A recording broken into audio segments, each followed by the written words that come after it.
I'm happy to tag in. You can stand up here and take questions if that would be supported by the group. Good afternoon.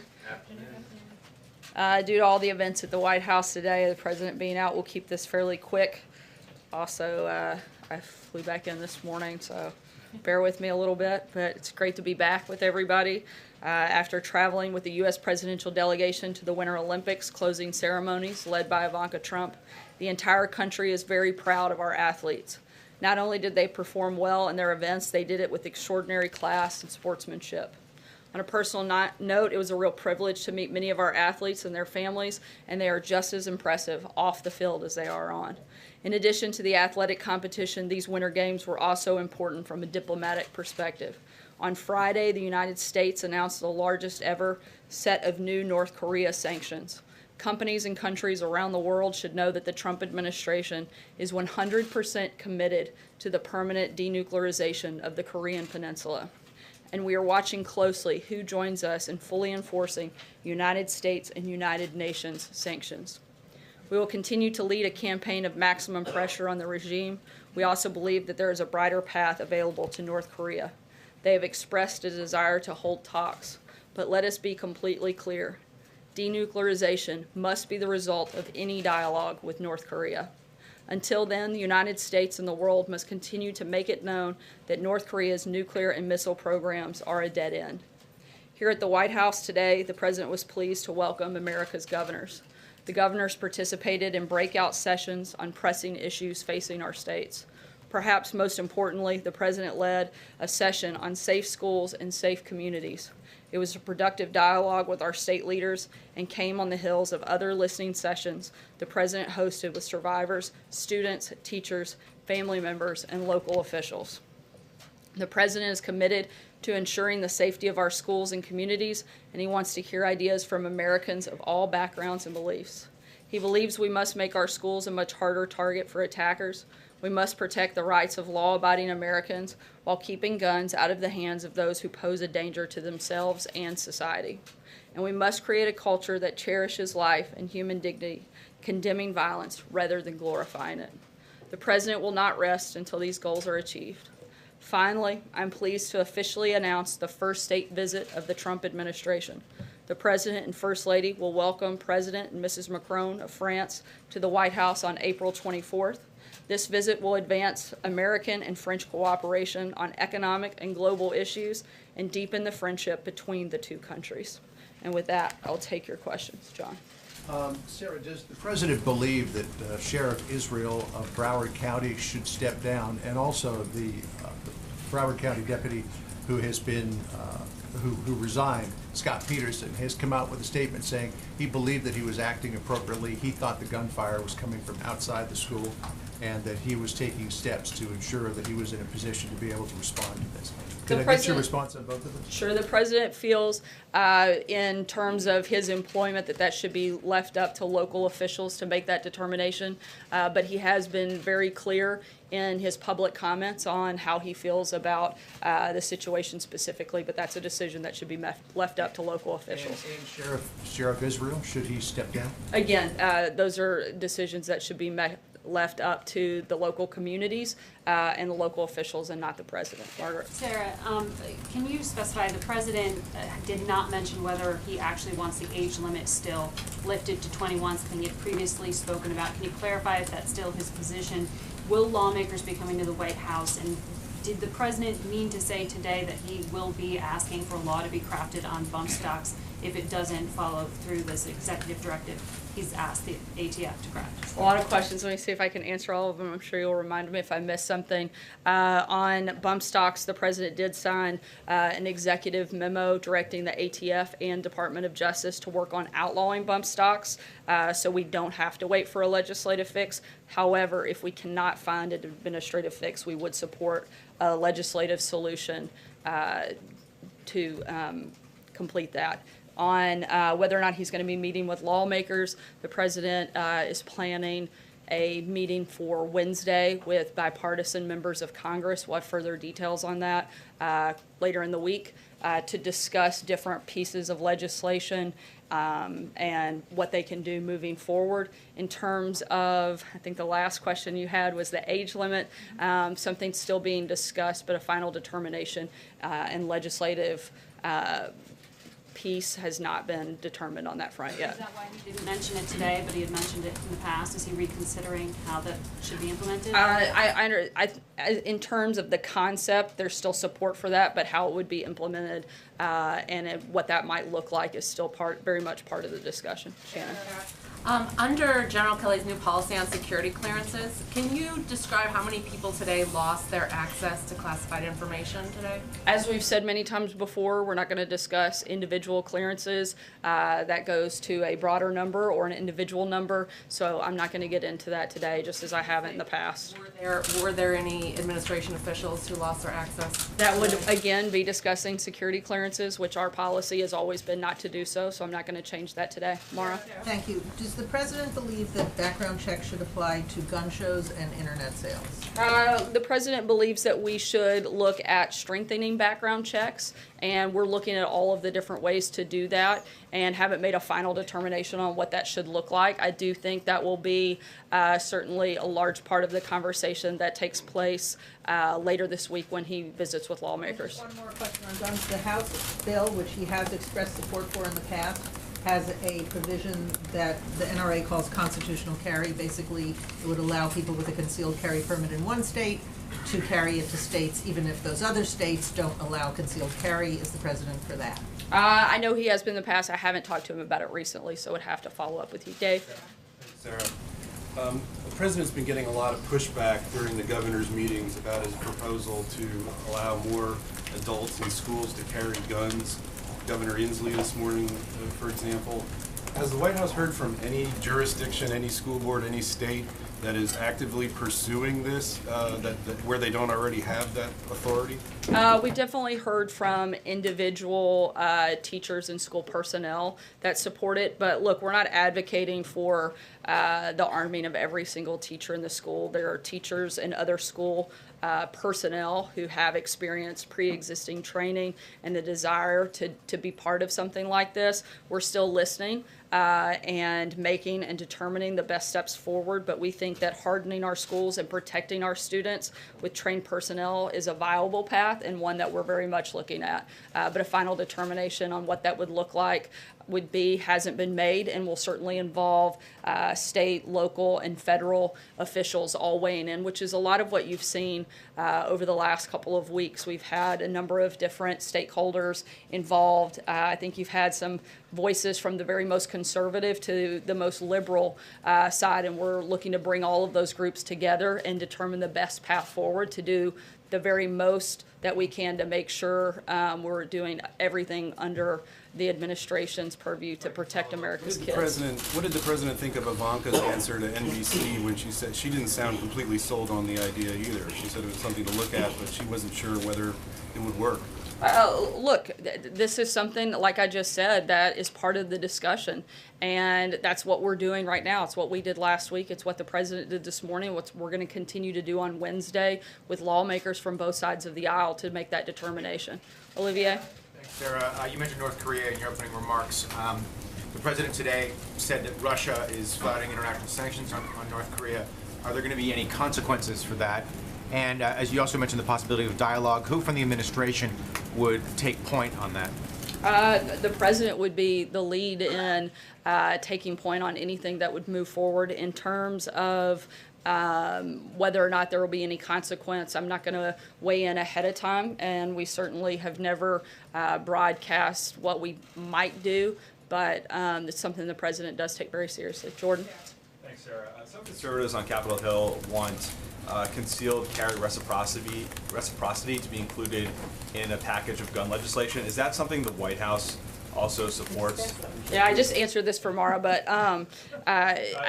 Clear to me, which is why I reasked. well, as I said, I know the president's been supportive of it in the past, but I haven't spoken to him about it recently, so I'd have to follow up with you. John? Thanks a lot, Sarah. It's on North Korea, and welcome back. Thank you. Want to get a sense about whether there are any preconditions for talks that would occur between U.S. and North Korean officials. I mean, as we've said in the past, that any conversation that we have would match the comments that we've been making in public, and anything that would be discussed would have to be solely on the focus of them agreeing to denuclearize the peninsula. That would be the primary factor in whether or not we would have any conversation with them. Sorry. The President led the delegation for the opening ceremonies. Ivanka Trump led the delegation for the closing ceremonies. Such high-level administration officials were in South Korea, and there were some North Korean officials that were present. Was it a missed opportunity for both sides to talk to one another during the Olympics? I don't think so. I think that the message that the United States wanted to deliver was the one of maximum pressure, and we continue to do that. I think you certainly saw that in all of the remarks, both publicly and those that were private, between the U.S. officials and President Moon and his administration, and also through the actions of the Treasury Department with the largest sanctions ever that you saw on Friday. Blake? Thank you. I want to get back to the 21 age limit for gun ownership. The president was pretty forthright about this in the in the onset, and now you just said that it is something that is still being discussed. It feels like a little bit of a downgrade. Why the downgrade? And to those who would say, well, he had lunch with the NRA over the weekend, did the NRA get a hold of him? I don't think it's at all a downgrade. I think we're talking specifically about implementation and what this process would look like, what specific pieces of legislation might look like, and we haven't seen those yet, so it would be premature for us to weigh in. But as I said, the president's still supportive of the concept. Trey? Thanks, Sarah. Two quick questions for you. You just returned from the region. From the perspective of the administration, have the North Koreans been successful at all in driving a wedge between the South Koreans and the United States? I don't think so. I think our alliance is as strong as ever. I think you saw that both with the vice president's visit, and certainly over the last several days there was a great sense of cooperation. And I would say that that alliance is still very much strong. There's no daylight between us and the South Koreans, particularly on what needs to happen moving forward. And on the Syrian ceasefire, is the president concerned about the continuing violence despite the fact that there's been a ceasefire brokered for the region? Look, Syria is terrorizing hundreds of thousands of civilians with airstrikes, artillery, rockets, and a looming ground attack. The regime's use of chlorine gas as a weapon only intensifies this. The United States calls for an immediate end to offensive operation and urgent access for humanitarian workers and badly needed humanitarian aid. Francesca. Thank you, Sarah. I also want to ask about that luncheon with the National Rifle Association that the president revealed today. Could you say whether that was on Saturday or whether it was on Sunday, and why wasn't that on the president's public schedule, given that he's a pretty open supporter of the NRA and he often talks about it? It was on Sunday. Obviously, the president wasn't trying to keep it under wraps, or he wouldn't have announced it so publicly. It was a productive conversation, and I think everyone is in agreement that things need to be done, and we have to have some changes take place to do what we can to protect America's kids. And members of the NRA want to be part of that discussion. And as we've said, the president is taking information from a number of stakeholders, and to try to pretend like he's being influenced by any one group would be ridiculous, considering the number of individuals he's met with that come from both the far left to the far right, and a lot of those in between. And we're going to continue those conversations and meet with bipartisan lawmakers on Wednesday later this week. The reason I'm asking about what day that the launch took place, Sarah, is because yesterday morning the NRA's spokeswoman had said that these are just things that he's discussing right now when it comes to that age limit that Blake was asking about. And it does seem like there was a softening of the stance from the president between what we heard last week and what we're hearing now today. And is it at this point, is the president firmly committed to that if he can see it in a legislative form? Again, we haven't seen the legislation in form yet, and so we're not going to speak to potential legislation that doesn't exist, that may have a lot of different nuanced language. In concept, the president still supports it, but in terms of legislation, we need to see what that looks like before we weigh in further. Hallie, I'm disappointed that Peter didn't make it. We were on the same travel schedule. You should give him a hard time for that. Thank you. I want to follow up to Trey on Syria, but before I do, I want to ask you this, because given the guilty plea from Rick Gates on Friday, I'm wondering what it says in your view about the president's judgment that 3 people linked to his campaign have now turned out to be criminals. Look, I think that those are issues that took place long before they were involved with the president. And anything beyond that, because those are active investigations, I'm not going to go any further than that. Gates served on his campaign. Yeah, but the actions that are under review and under investigation took place prior to him being part of the president's campaign. Let me ask you about Syria, because in, I think it was last summer, Sean Spicer, who was at this podium, issued a statement in which he said if Assad conducts another mass murder attack using chemical weapons, he and his military will pay a heavy price. Given the developments in Syria that we've seen over the last few days, should the Assad regime be on notice, and has President Trump talked with President Putin in recent days about the situation there? I think that the president put the Assad regime on notice some time ago, and we're continuing to echo that message when I said that we call for an immediate end to these offensive operations. We mean it, but in terms of any specific action, as we've said before, I'm not going to broadcast what we may or may not do, but I think they should absolutely take it very seriously. Is there a second part of The the Trump and question? Putin discussions this I'm weekend not aware of today. any conversations. I don't believe anything's taken place over the last couple of Immediate days. action. What is immediate? What is the timeline for when you need to see something happen in Syria? As the president said, he's not going to lay out a specific calendar. He thinks that's a big mistake when it comes to putting pressure on and negotiating things, so I'm not going to do that today. Mike? Two things I'd like to follow up. First, on the question about the background checks. The president has talked about making background checks stronger, but that would suggest that he thinks that an effective background check is a useful tool. So can you say for sure whether he would support what had been talked about as universal background checks in 2013, the idea of expanding the existing background check system to also cover private sales at gun shows and on the internet? Is that something at least that he's open to? I'm not aware that that's, the position that he's in right now. I do know that he supports the Cornyn legislation, and that would be something that the administration could get behind. In terms of other specific pieces of legislation, the Stop Guns Violence Act would be another piece of legislation that the president would specifically support. Any legislation beyond that, we'd have to see what it looks like and review that before we make that determination. I haven't asked him that specifically. And then just one other thing, the First Lady today in her remarks, her brief remarks about to the governors, the spouses, I guess, mentioned the young students from Stoneman Douglas who have been advocating over the past couple of weeks, praised them and said their voices need to be heard. Given that the large majority of those students have been expressing views that run counter to the policies of this administration or the things that this administration will support, for example, assault weapons bans, does the president also agree with the First Lady that these are important voices that need to be heard? Absolutely, and that's the reason that he had a number of them here at the White House just last week, and while we're going to continue having those conversations, that's one piece of the conversation, and it's certainly one that is very important and should be listened to, and that was why that was the very first meeting that the president held on school safety, was hearing from a number of those students. We want to continue that dialogue as well as continue the conversations with state, local, and federal officials. That's why the president had the governors here today, and that's why he's going to have meetings with lawmakers from Congress from both sides of the aisle later this week. We'll take one last question. Jim? When the president said earlier today that he would have run into the school, was he suggesting that he could have saved the day?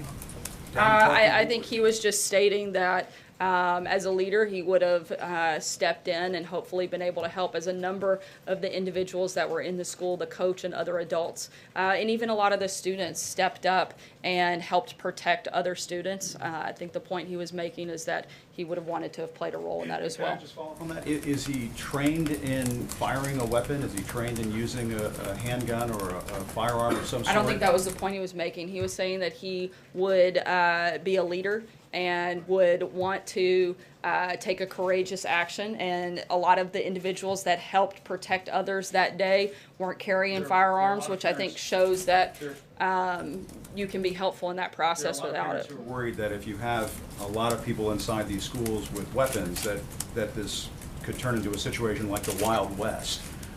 What would you say to parents out there who are worried about faculty members, coaches, administrators packing heat. in That's school. why we're having this conversation. There are also a lot of parents, and we heard from one of them whose daughter was tragically murdered last week. One of the parents from Parkland who advocated for personnel having guns. So there's a lot of different people on both sides of this issue. That's why we're continuing to have these discussions, and that's why we've opened most of them up so that you guys can see exactly where a number of these people are and see that there are a lot of voices on both sides, and we're doing everything we can to bring those groups together to unify the country and do everything we can to make sure we're taking the biggest and the strongest steps forward in protecting America's kids. I know I said that was the last question, but Jeff, I'll take one last one for you and then we'll call it a day. Thanks, Sarah. China has moved to get rid of term limits, which would allow President Xi to stay in office indefinitely. What's the White House's reaction to that? I believe that's a decision for China to make about what's best for their country. But as you know, the president's talked about term limits in a number of capacities during the campaign, and something that he supports here in the United States. But that's a decision that would be up to China. Thanks so much, guys. Hope you have a great day. Maybe we'll do a little bit longer tomorrow after I get a full night's rest. Thanks, guys.